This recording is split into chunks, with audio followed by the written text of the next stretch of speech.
Welcome back to the ABL Season 18 West review for Week 1. I also realized the stuff I made for the video podcast doesn't have any Rotomcast branding on it, so I'll probably just drop that for the time being. Maybe I'll rebrand next time, but that's not the Rotomcast anymore. It's the ABL review, we'll call it. So ABL review for Season 18. West Division, Week 1. I would say less entertaining matches. I'm not gonna lie. We didn't bring the showmanship over here in the West, but that doesn't mean we still don't have a lot to talk about. So we'll start off with our first one here. We've got Darren taking on Chris in the Kalamazoo Kabutops. This is Chris's, as far as I know, first battle in league play. Darren's coming in here with, I think, a pretty threatening looking team. I also like a lot of stuff Chris has going on, just like, I just really dig his team. I think it's got a lot of really interesting things. I'm a big fan of, I've used Hydreigon in the past, Hatterene, Iron Treads I really like, and then he went and got some new stuff with Annihilate and Brute Bonnet, so we'll see how those go for him. So we're going to hop into this here. So we got the Ditto lead. Ditto's really cool in Draft League because, I mean, this is true in all of competitive Pokemon, but even a little bit more so in Draft League, where knowledge is power. Knowing your opponent's moveset is such a huge advantage.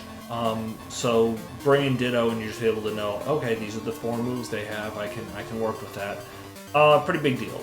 So I like that for him. Ditto's usually Scarfed, so I would imagine that's not a speed tie. Comes in with the Iron Moth, knowing that it can't really be threatened by Talonflame. Booster Energy goes off. Here we go. Annihilate comes in. I think Darren, this is one of many misplays Darren's going to make in this battle. Maybe not many, but he makes a couple. So, Chris didn't go out to this randomly on a double switch and get caught. He saw Iron Moth and intended to go into Annihilate. Darren at that point should have gone, what is this Annihilate gonna hit? What does this have to hit me? Because he wouldn't have brought this in just for shits and giggles. Like, he had to bring this in for a reason. Darren should have identified that. And so I think that this agility play is incredibly greedy. You can't afford to set up in front of this, because you know it has something that can hit you really hard. And unless you can OHKO it, then you're going to be taking 2 hits from this thing. Agility I don't think is worth it. That's my read on the situation. And you know what? Turns out to be right, because he gets bopped with Earthquake. Not a good play by Darren here. So he starts out behind pretty quickly, then he goes into Dondozo, reveals that this thing's not choiced. That's good information to have. Fires off a Liquidation. This Hatterene takes that pretty well. Hatterene, also looking at the team here, nothing can hit Hatterene for super effective stab damage right now. That's not good. That's not good. He's going to have some trouble dealing with Hatterene. The Trace from Gardevoir, I mean, doesn't really help out here. I don't know what he was what he would have wanted to try to trace, but I like the trick here, especially because if he had landed that on Hatterene, it's like you get its leftovers, that means it doesn't have the reliable recovery, and Scarf's not a good item for Hatterene. It wants to be able to switch its moves because it has decent coverage. Obviously that's a good use for it. So I should probably let this run a little bit. Dragonite comes in, great prediction on the Earthquake there, because now it gives it a setup opportunity. This is also great. Its multi-scale is still intact. The Terra Normal here is great. It gives an opportunity to get another Dragon Dance. He's already looking in a really good spot. He's Terra Normal. This is like the Dragonite set. He knows he's pretty safe here. Goes ahead and fires off the Extreme Speed, 84%. That is a bulky Talonflame.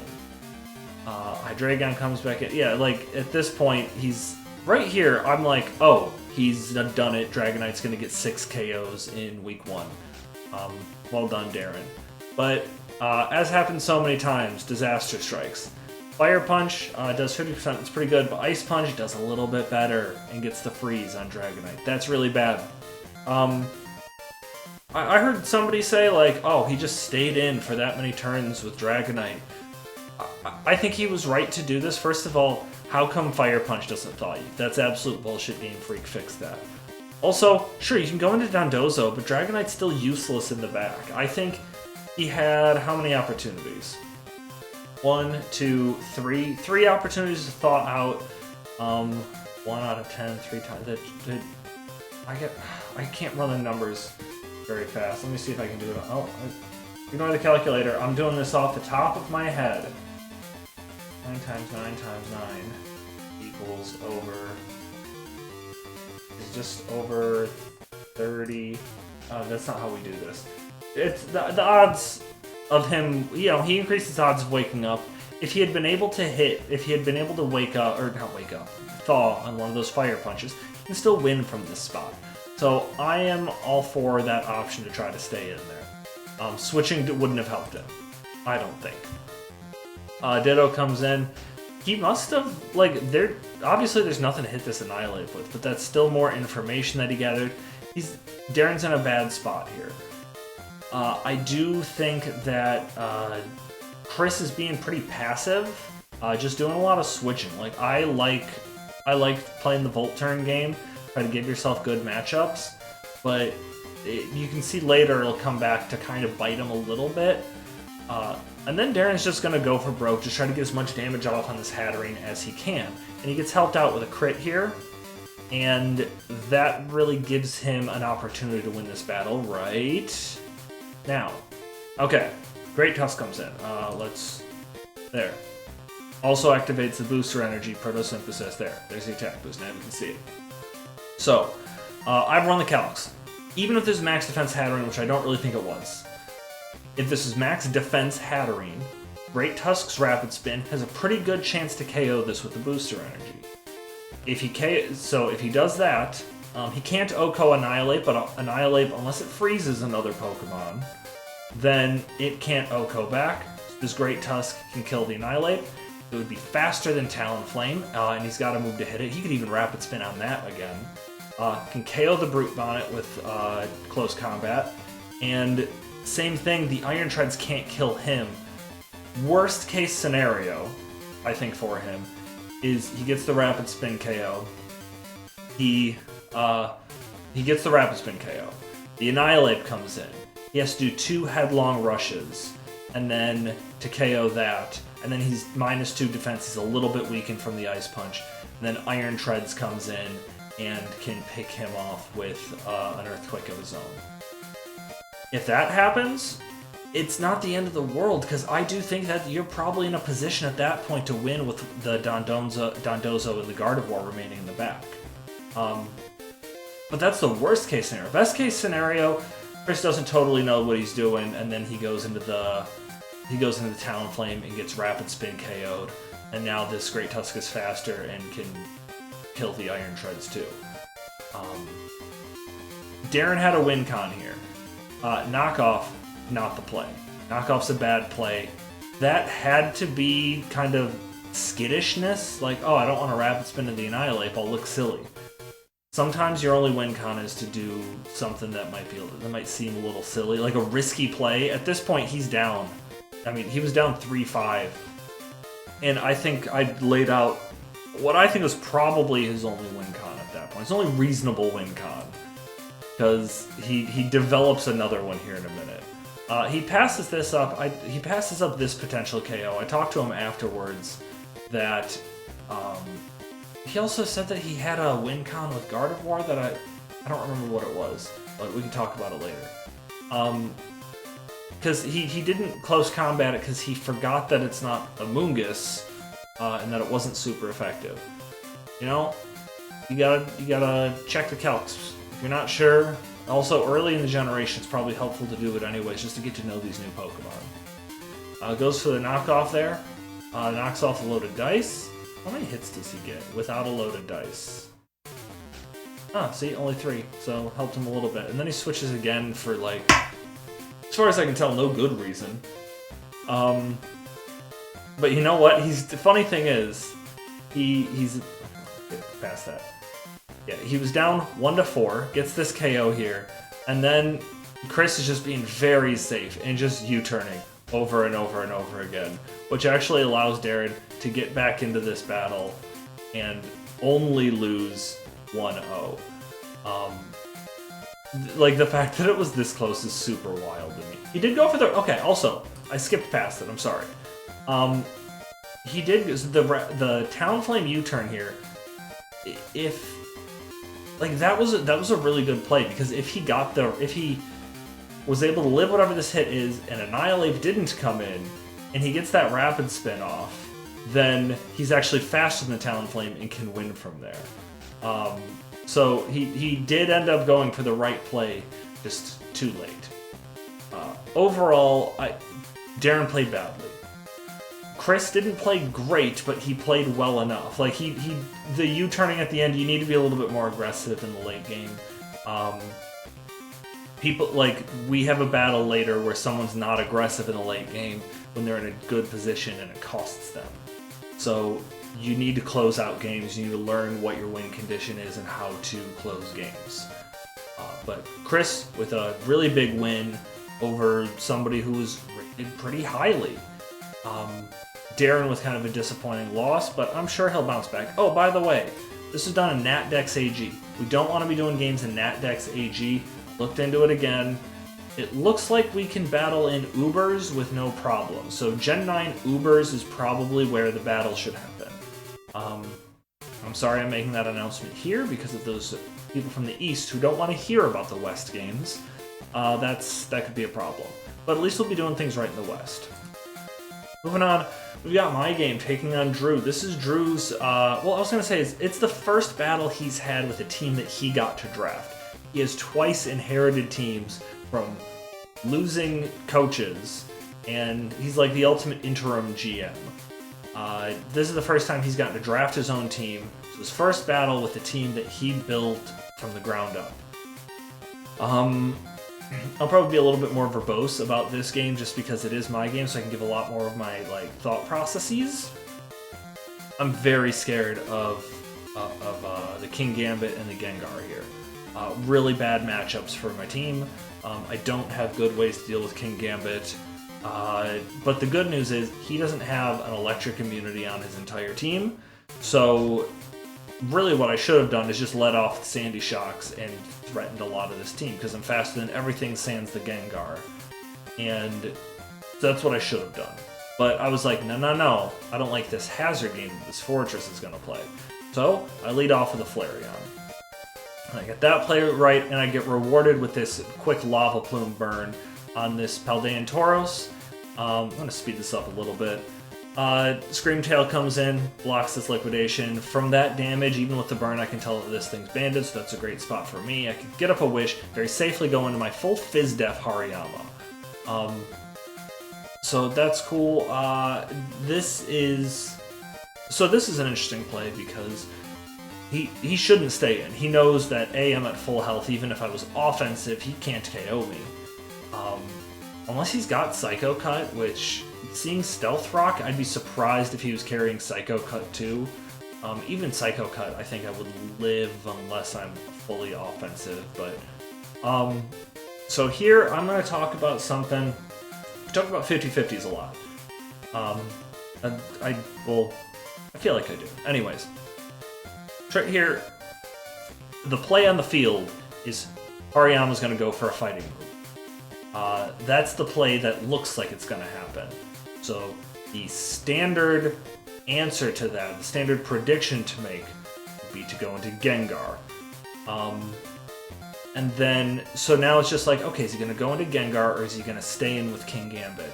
If he goes into Gengar, I should click, really the middle ground play, because I do have Earthquake on Hariyama, would be to Earthquake, because it hits the King Gambit for good damage. If he stays in, it'll hit the Gengar for good damage if he comes in. So that would be the middle ground play. But I'm playing a new player.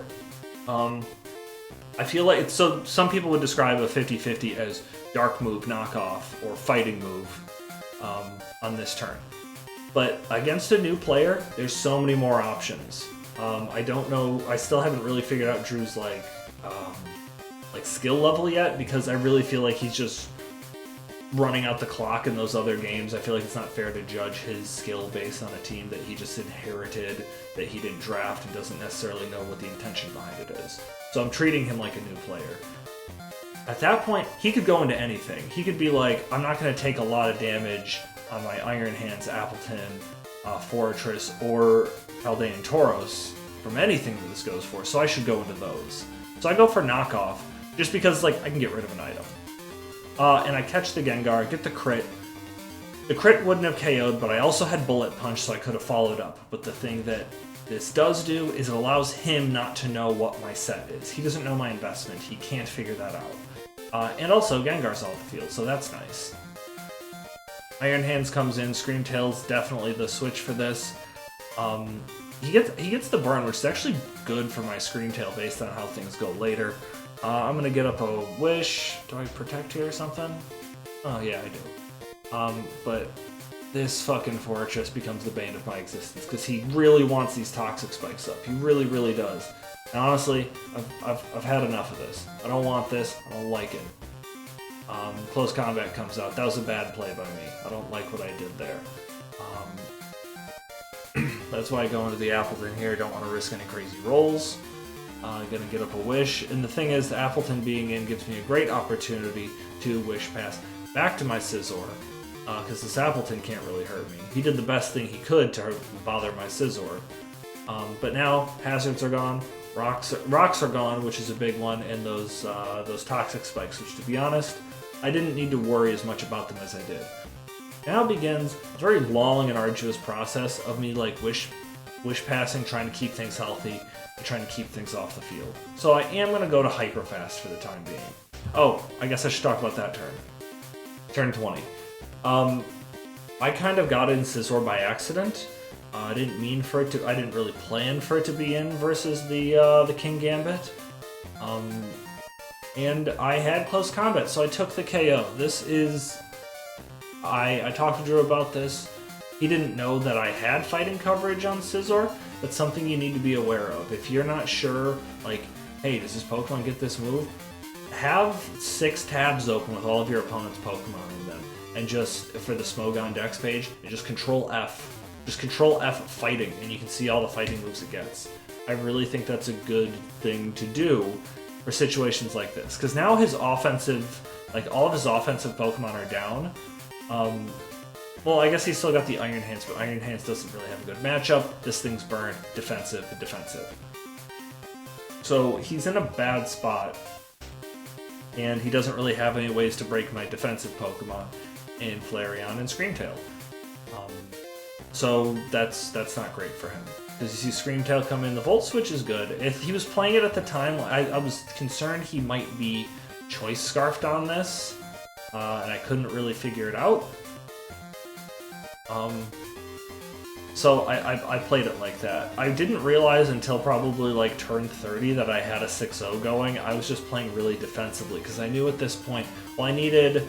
Oh, this is not a great play by me, but also a very good play by Drew. Predicting me to go for an Earth Power, he turned into a Flying type. Very smart, but I was being stupid there. And like, I'm just gonna get up Spikes. That'll be bad for this Fortress. So I kind of got bailed out there by a bad play. I should have gone. Earth Power is the play that makes sense there, or at least Volt Switch. Something that isn't Spikes. Spikes was, he's switching a lot. I want to at least break Sturdy on Fortress. So that was not a good move on my part. But I got bailed out. Encore didn't work out. Honestly, I'm playing I'm playing very conservative here. Just because I know that even if one thing goes down, I can just go and set up a Throwing Moon in the back. Because I know that I need to get the Fortress down to 50% health to guarantee a KO with a +1 booster energy acrobatics after terrestrialization. Man, that's a mouthful of a calc. But that's what Paradox Pokemon terrestrializing leads to in this metagame. But it's just a long time of me generating this win condition. I want to get rid of Toxic Spike, so I didn't really need to do. He goes for the Volt Switch here, which is awesome for me, because now I have ample opportunity to get in with Roaring Moon and set up, and that's it. One Dragon Dance, and everything's now in range of acrobatics, so I don't have to worry about it. Honestly, Drew played pretty well. The Terra play on Iron Hands was the exact play he needed to make. Very smart. I think he played a little bit faster with his Gengar. I don't think I would have switched in Gengar on that turn, personally. I think that's a little bit of a risky play to make early on. Obviously, you know what happened with your King Gambit, but I don't think he played bad. I just think I had a pretty good matchup, and a sweeper that really pressures his team in a way that's hard to deal with. He doesn't have a lot of good flying answers, and this is like kind of a standout standard set for Roaring Moon. So he's got to watch out for it. But I think that'll wrap up this game. And time to move on to a game that I certainly have a lot to say about. This game has a lot of complex emotions. But yeah, let's hop into it. We have a mirror of some stuff that we saw in the East. We've got Golden Go and Glamora that we saw from Pap's team. We've got Slitherwing and Torkoal that we saw from Zhang's team. That's what it is. So we've seen these Pokemon get paired up in the East, and now all four of them are on the same team. Let's see how it goes over here in the West. So we get the Ting Lu lead. Ting Lu is really good at being able to just kind of live a long time and get up hazards. And that's what he starts off doing. Body press. Okay. I don't like this play by Mitch. You gotta calc and know how much that's gonna do. That is such a waste of your terrestrialization to go first turn, I'm gonna turn into a fighting type. I mean, I guess you're not weak to the ground type anymore, but also I don't think it was worth it for 30% off. And then he goes into the Glamora, I guess because he knows, hey, there's no reason for him to go for an Earthquake here. And then he goes for the Mortal Spin, which gets the poison on Ting Lu. I really like that. Also gets rid of the rocks, and he's able to get up the Toxic Spikes right there. I like that a lot. That was pretty good. And the Sun's still up, so he can bring in Slitherwing and threaten this out. Noivern comes in, so I guess this is Max Fizz Def Noivern. I feel like that. I do feel like that should do a lot more. But the defog goes off, so Mitch's good play from earlier is kind of for naught. Florges comes in. Florges does some things in this battle that I'm not a big fan of. Like this double switch, I don't... Like, I think that he was predicting the Goldengo or something to come in. Maybe the Torkoal? I don't know. Like, the Quagsire is kind of a weird thing to catch here, but he does get it, and out comes the Leaf Blade. Quagsire is down. Dakota is up pretty early in this game. He's up 6-4. He's in a good spot here. Goldengo goes for the Dazzling Gleam. I believe we determined while watching this that was Specs. And Gallade comes in here, I believe, double switch, because he figures that the Psycho Cut is obvious, so he's trying to catch Umbreon. Which I think is a fair assumption to make.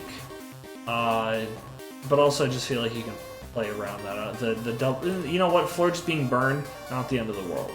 It's actually a pretty good thing. There's the Moonblast, KO's the Torkoal. Congratulations. So he's up 6-3 on turn 12. Pretty good start. It's going to be hard for him to like lose a footing here, especially when Slitherwing comes in versus Florges. Slitherwing can't kill Florges. Unless it like maybe a Terra Steel one could two-shot it, but I also feel like that's easy enough for Dakota to deal with the remainder of his team. Close Combat comes out, doesn't do nearly enough. Florges, baton passes into Gallade. That's a bad play. Moonblast right there was super easy. Easily could have Moonblasted there, KO'd the Slitherwing. Even if he like U-turned out into Goldengo or something, I think you just want to chip that thing. Like just chip it, you have safe switches. I think that's what you should be doing. I think that was a bad play. So here the Gallade comes in, and he goes for Psycho Cut. Now he went for it. You know, that's good damage on Golden Go. You just got to keep chipping it for a while. Shadow Ball comes out, that does very good damage. This Magnezone, I feel like you probably could have gone Ting Lu there and saved your Magnezone. I feel like that's probably a little bit more useful. So this play is another turning point in the battle. Another turning point. There's so many turning points. So Dakota went into Gallade. Apparently he made a last-second change of the moveset. He had Night Slash on Gallade, but then when he brought in Gallade here, he's like, oh shit, I don't have Night Slash. I can't kill this Golden Go. I am going to go for my highest damage output move that I can against it. And that was Terra Watering, which I think is good in one way because you avoid the Shadow Ball being super effective. But the problem is the sun is up, so you are locked into that. Oh, that's interesting. I was about to say, like, oh, weird that he was Heat Rock, but this isn't Zing's team. Heat Rock makes sense here. So it goes for the Aqua Cutter. Honestly, does pretty decent damage. Allows him to live the Shadow Ball. And now, so I'm going to stop here. Because now the sun's down. So now you can actually follow this up with another Aqua Cutter. Nothing on the remaining on the team resists water. So if he goes into Slitherwing, you're gonna... I don't think you'll OHKO it, but also you just need damage on stuff. Like, just pressure him with attacks. Like, that's I talked earlier, like, how do you close out games? You attack things. If you're up in numbers and you can avoid to have some things faint, getting off attacks is the easiest way to pressure your opponent. If you attack things, they'll faint. I just realized the microphone's like 2 feet away from my face, which usually it's like 6 inches, so I don't know how this is gonna sound. I'm gonna stop and check it real quick. It sounds acceptable. So we're just gonna move on. Probably sounds a little bit different now because I moved the mic closer to me. But we're gonna get back into this battle. Sorry for the interruption. But yeah, you could have KO'd this Golden Go, or I think at this range you probably 2-hit KO this Umbreon unless it's full Fizz Def, which I doubt it is. You probably 2-hit KO the Slitherwing. You obviously have to watch out for first impression, but you have sacks to play around it. So he goes hard into the Noivern here, which I don't. This I really don't get, because why Noivern? Takes that Shadow Ball. It's able to hold on, but the U-turn here, okay. So here's the other problem with the Terastallization into a water type, because yeah, Dakota messed up by going into Gallade there. If he had just kind of like taken the loss and just been like, oh, Gallade's gonna die, and just gone for Aqua Cutter or Psycho Cut or even Leaf Blade, just get off a little bit of chip damage on Golden Go, but not Terastallize. That's fine, because he was Terra Flying Garganacl, which can't be beat by anything on this team. I guess it could be beat by Golden Go, because you're not like you're gonna take a lot from that Make It Rain. Because I think he said he's full Fizz Def, but still, like, Garganacl walls a good majority of this team. Probably that should have been his win con. So Garg's here. It's gonna start cursing up. He needs to be firing off Salt Cures with this Garganacl, just get that residual damage and start burning stuff down. That Foul Play is never going to do more than 17 unless it crits. Because of the way that Foul Play works, it's using your attack to attack your defense stat. Since you're boosting both of them with Curse, it's always going to do 17%. He does reveal later to have Body Press, so I think I had alluded to this in the East review. Iron Defense would have been a better call here. Not that it's important because of the way Dakota plays this, but, and I've spoken to Dakota about this. I think he, especially earlier in here, he made a series of predictions. We always kind of tease Kyle, or as some of you know him, Gifts, about, like, he made drastic over predictions sometimes. To the point where he played himself out of games because he was thinking too many levels in the future. Making predictions is fun. I get why people like to do it. That makes sense. Oh, okay, here's another problem. This Florges is in no danger of being KO'd by Umbreon.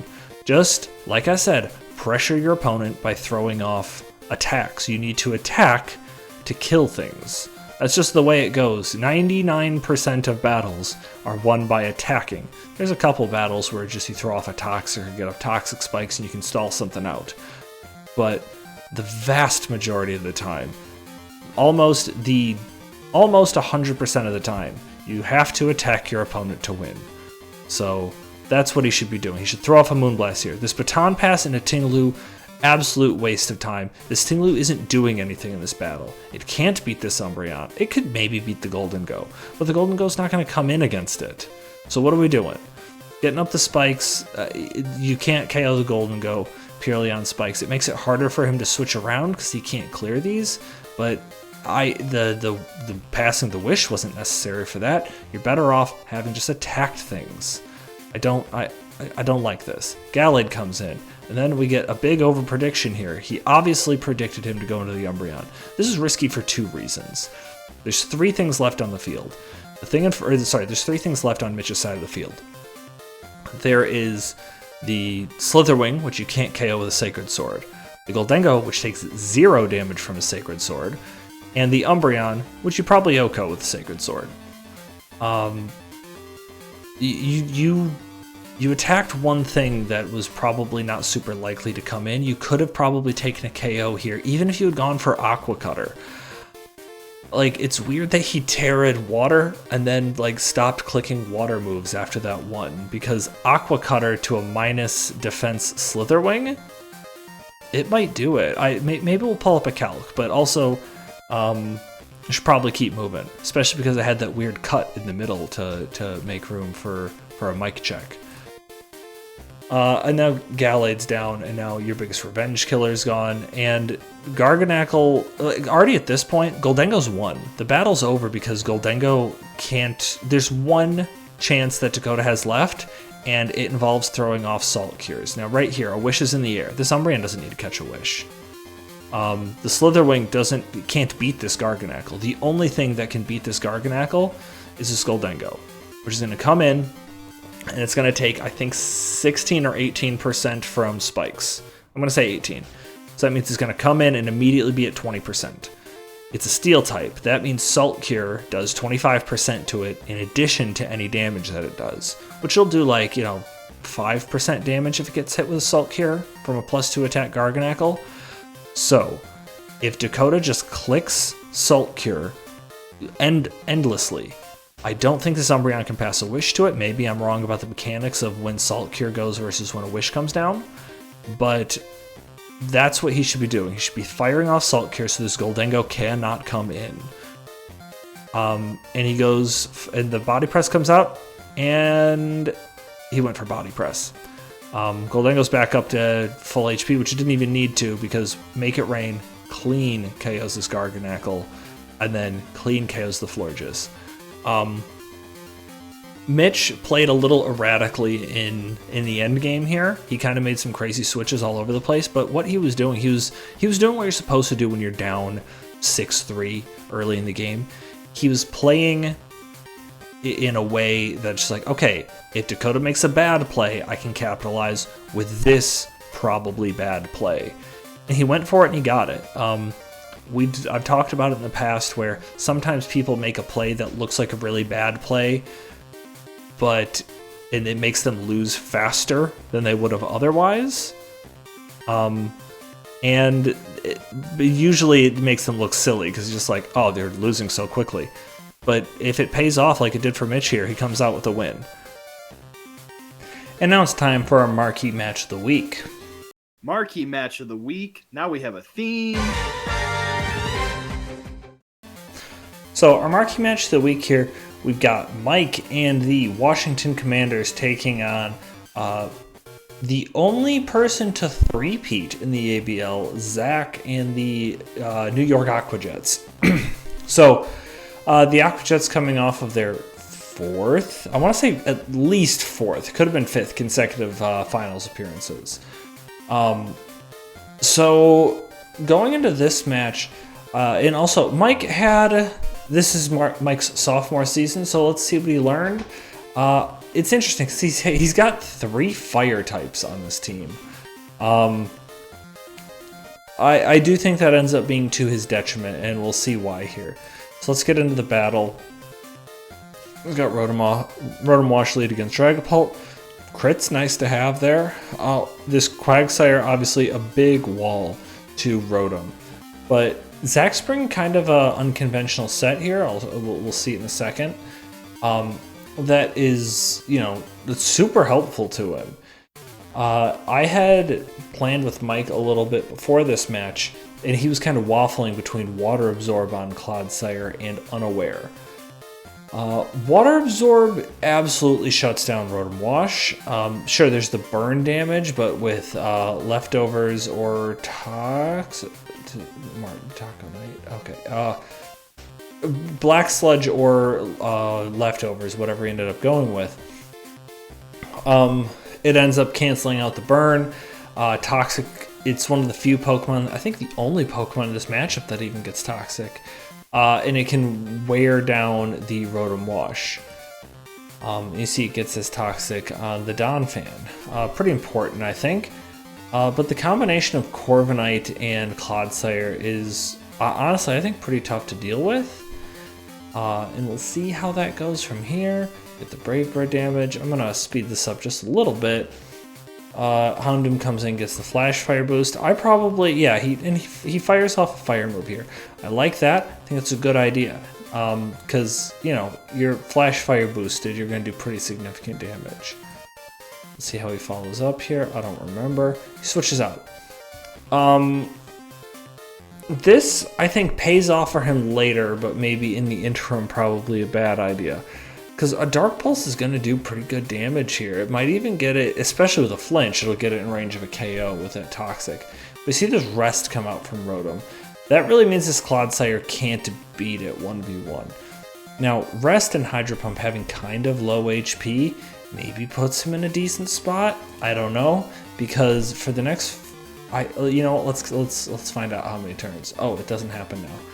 In a later exchange, Clodsire just stays in against Rotom, even though it can't really beat it 1v1, but just to kind of burn Rest and Hydro Pump PP. Mike's really able to keep hazards off the field pretty well in this match with Corviknight. Not really a lot that Zach can do about that. You're gonna see this Clodsire start to spam Haze eventually. Yeah, it's just gonna get off that Toxic, wear this guy down, and force him into situations where he has to rest. Right now, they're just trading moves because neither of them can really hurt each other. So they're both just burning PP. Yeah, you see this Haze come out, which doesn't do anything other than delay a turn. We've been in for like 6 turns at least here. And they're just doing this whole thing. Haze has 1 million PP, so if they really wanted to do this, I think Clodsire would probably win. I don't even know if he shows his last move. I'm curious what it would be. Because it's not hazards. Yeah, this is going on. We're gonna skip. Okay, there we go. We get Meowscarada coming out on the Haze, pretty safe. That's kind of the benefit that Zach had here, is that he was applying pressure by going for Volt Switches and Hydro Pumps. It's harder for things to switch into that. But the Clodsire was going for stuff like Haze, and since it has to go for Haze so much, it's easier to bring stuff in on it for free. Do we get a Flower Trick or a Knockoff? See, Knockoff is a great move. Any Pokemon that has Knockoff should probably be trying to run it a lot of the time. Did this ever have an item? Interesting. Got knocked off. No item. No item, Paldean Taurus. I think probably a good tech. Pretty hard check to Meowscarada. Not taking a lot of damage from anything unless it wanted to go for like Play Rough or something. So Slack Off comes out here. Okay, let's pause. Zach stayed in on a Dark Pulse from a Dark type. I think obviously he must have been predicting Choice Scarf is my guess. So he stayed in. He's like, I can live, even if he goes for a Dark Pulse, I can live it. I'm assuming he goes for Slack Off on this turn, but we don't find out because he flinches. So he's put in a pretty bad position here because he still probably thinks that this is Choice Scarf. So he doesn't have a lot of things he wants to switch in on this. Maybe he could switch in the Jugulus, but he decides to go for the Terra Fairy to eat up another Dark Pulse. Should be able to take that pretty well. Only 15%. So even if he flinches here, if this is Choice Scarf, he'll be able to follow it up with a Slack Off and get healthy. Unfortunate flinch there. That sucks, but it's okay. Oh, but no, he wasn't Choice Scarf. He was Heavy Duty Boots the whole time. I believe that wasn't revealed. I really think Zach would have played differently had that happened. And now he's lost the skeleton. Crit didn't matter. Get over it, guys. Meowscarada comes in. U-turn. This has to be banded, right? Like, that does so much damage. I know, like, it's stab because of Protean and Houndoom doesn't have the greatest defenses, but Jesus Christ. I did not expect that to do 100%. That's so much. Jugulus comes in. So, Dark Pulse, Draco Meteor trade here. I had spoken before the battle to Mike about Colberberry potentially. Colberberry would have done about the same amount of damage, but Draco Meteor then wouldn't have done the same amount of damage. I think this battle kind of flips a little bit. If this Draco Meteor, I don't know if it's a roll or not. Like, knowing Zach, I don't think he would have... I don't know if he would have calced for a Terra Dragon Draco Meteor. I'm curious about that. But he ends up coming out on top here in plus 7%. That's probably not a dirty roll. I think he's probably safe. But gets put in a really good position here. But, you know, Mike also is like, okay, that's obviously Scarfed. I have a safe switch here. Now, I believe, do we see a follow-up? No. So, later we see a close combat come out from the Tauros.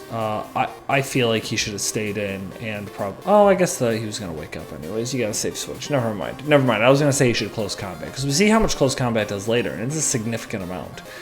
But I don't like how Mike's playing this Clodsire really passively, and he needs to play a little bit more aggressively with it because he's losing turns significantly. And Zach's going for game here. He knows that this is not unaware, so this boost is actually going to do something. And he fires off an Earthquake here. A lot of damage. I like the Haze play to kind of keep things in check. But he is also still in a bad position because I don't know how much Earthquake would have done. Do you want to calc? Let's calc. We'll see what we come up with here. Okay. That's a pretty good... No, I don't like that one. Pop up? Yeah, that one looks good. Sorry guys, playing around here, still learning what we're gonna do. Let's go with Iron, Thorns, Offensive. He doesn't have a booster energy, although I don't think that affects the calc at all really. +1. What was I even fucking calcing, dude? Oh, we're calcing the Earthquake, so it doesn't really matter. Clodsire. Defensive. Burn. Earthquake does 46 to 51%. And then also, I know for a fact that his Dragapult was EV'd to be able to outspeed a +1 Iron Thorns. I think an Earthquake should have come off here. Because it puts him in range of a Terra Dragon Draco Meteor, I think for sure. So I think that's probably the misplay that cost Mike the game here. I totally get the Haze, but going into Dragapult also puts him in a bad spot here. Because that's the end of the game essentially. See this close combat? Look how much that does. He probably should have been spamming close combat at other points in the game, especially once he got rid of the Ghost type. Because there are no fighting switch-ins on this team. Stealth Rock goes up. That's pretty much the like death nail for this team. Not a lot that can be done. Because Iron Thorns is going to be able to set up, and nothing can outspeed him after that. Armarouge is going to come in. This is like Specs Armarouge, but obviously speed tier wise not going to work out. And this Iron Thorns is going to sweep. I can't remember if it was Mitch or Connor or Curtis. Somebody from that portion of the league came into the call and just like, oh, I don't even know what this Iron Thorns is. And we're like, oh, it's bad T-Tar, which is unfair. Okay, and you know what? I'll be the first to say it because I've been a big person of like, oh, Iron Thorns is bad T-Tar. I think I need to walk that back because it doesn't do the things T-Tar does. It doesn't improve on any of the things T-Tar does. It doesn't have the utility that T-Tar has. On the other hand, it does do something different than I think pretty much. I don't think there's any electric type outside of like Zekrom that gets Dragon Dance. Somebody will inevitably correct me and make me look like a fool.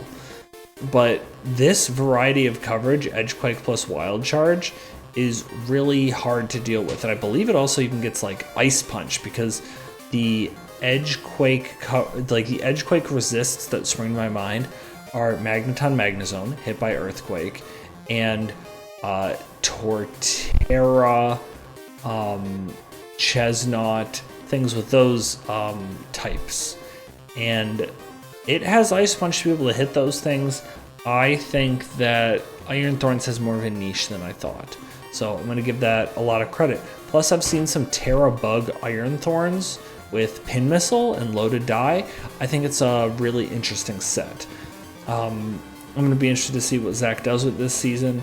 Especially also I don't think it got KOs in this, but I feel like, oh yeah, definitely did get that one KO on Houndoom. Between this and the one game in the East, was it Mitch who had it? No, it wasn't Mitch, it was Curtis? Somebody will correct me, I'm sorry, I can't remember. I'm a little fuzzy on it. This has been long recording sessions. Meowscarada, I feel, has had a really solid showing in the league this week. Maybe we made a mistake. Maybe we'll be shown to be fools. But that wraps up the previous battles for the East. Let's head back over to the dock over here. Hey, that looks fine. And so we know the standings are. We got the 4 undefeated teams, the 4 winless teams. Not much to be gleaned from that. So MVP tab, Iron Thorns getting 5 KOs, the only Pokemon in the West to have 5 KOs. Great Tusk got 4, Goldengo, Room, and Slitherwing all got 3. Annihilate, Brute Bonnet, Hariyama each got 2. Corv and Dragonite at 1. Life Orb, no luck right now. But Iron Thorns, the MVP of the week here. Let's look at the schedule for next week. We've got the Salem Shadow Balls taking on Zach in the New York Aqua Jets. Interested to see what we're going to have happen there. Drew's re-entry, I want to say entry into the league. Again, I feel like he's in a really special situation. The battles he's had to endure, the 6 that he's done prior to this, are really not a fair judge of his skill. But he's got tough matchups in the first 2 weeks. I'm taking on Mike this upcoming week. At the time of recording, we're battling like 2 days from now. I've done like some head planning. I'm really not as far along as I ought to be. Darren, who I would argue had a win stolen from him. That's not fair. He played badly and had bad luck and lost. Versus Mitch, who played unevenly, let's say. Okay, he played to his win cons in the late game, which was a throw, but he played bad in the early game. Mitch feels like he stole a little bit of a win. Darren a little bit feels like he gave away a win. So I'm really interested in this matchup. Also interested in this matchup. A team that I don't think played super well, but came away with a win. A team that I know played super not well, that could have come away with a win. So really interested in both of these matchups because I feel like they're kind of mirror images of each other. But I think that probably wraps up our review of Season 18. If anybody has any thoughts on things they'd like to see me cover, oh, you know what? Let's talk about some ad drops because we actually had the opportunity to do so. When last time I recorded, this didn't happen.